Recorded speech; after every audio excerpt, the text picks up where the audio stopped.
dirt bike riders collided, a 14-year-old killed, his mate fighting. A young motorbike rider has been killed after colliding with his mate on a dirt track. Latest on the condition of the 17-year-old. He's in a very serious condition tonight.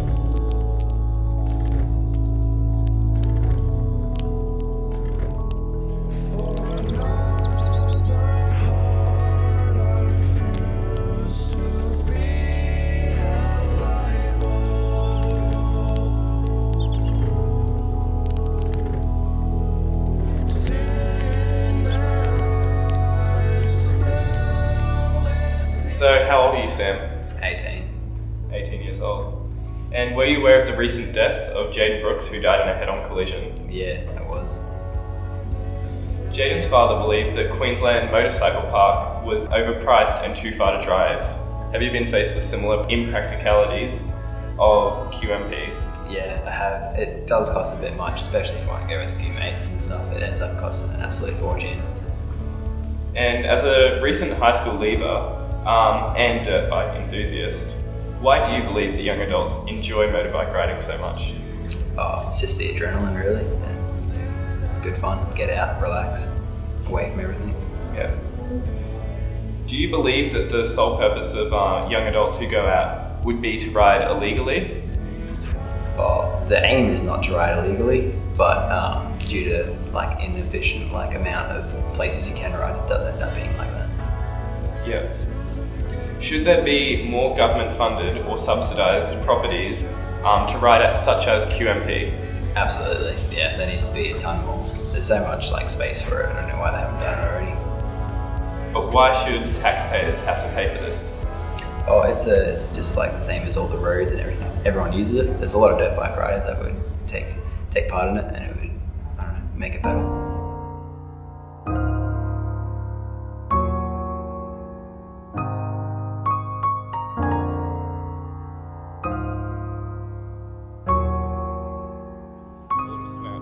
We start at the end. Why do you think it's important for clubs to organise these events for young people? Why not just leave it to the government to set up properties and tracks that can be open every day of the year?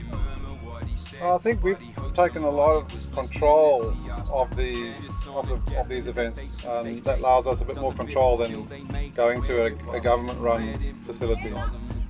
Yep. How often are these rides organised by clubs?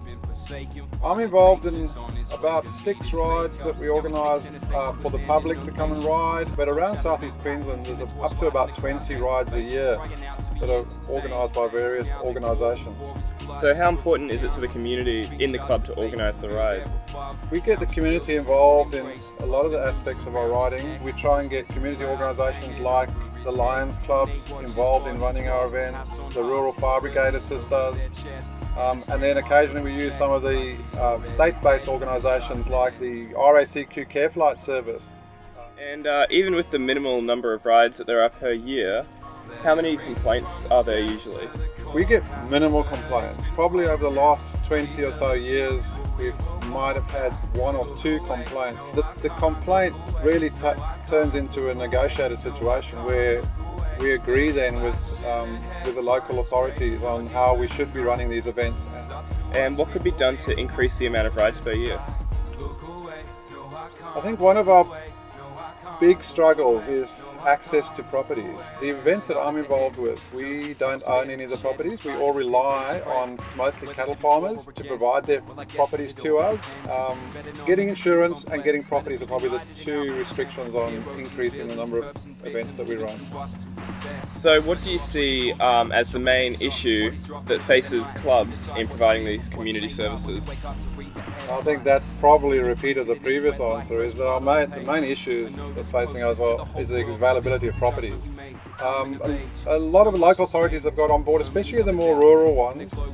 Another issue that we probably haven't discussed earlier is the urban sprawl. There's lots of aspects to this off-road motorcycling, lots of, divisions of it. One of them being motocross. Motocross tends to be a part of the sport where someone can wake up on a Sunday morning and decide I just want to go out for an hour, and I go to my local motocross track. The motocross tracks are being closed down one after each other at the moment around the Brisbane area. Stanmore track was one of them. Reedy Creek track is now being closed down, and they've been operating there successfully without any problems for probably over 20 years, and now the urban sprawl has got up close and the local authorities have closed them down. So that is a problem now. There's not a lot of places locally to where the population lives for people to go and enjoy their sport of off-road motorcycling.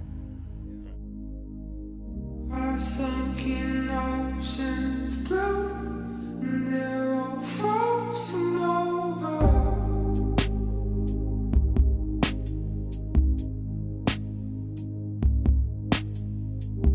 You should have took your head, you should have crossed the border.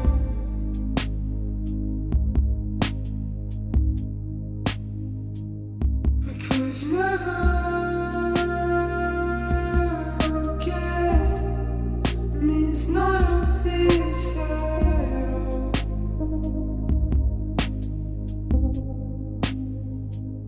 Forever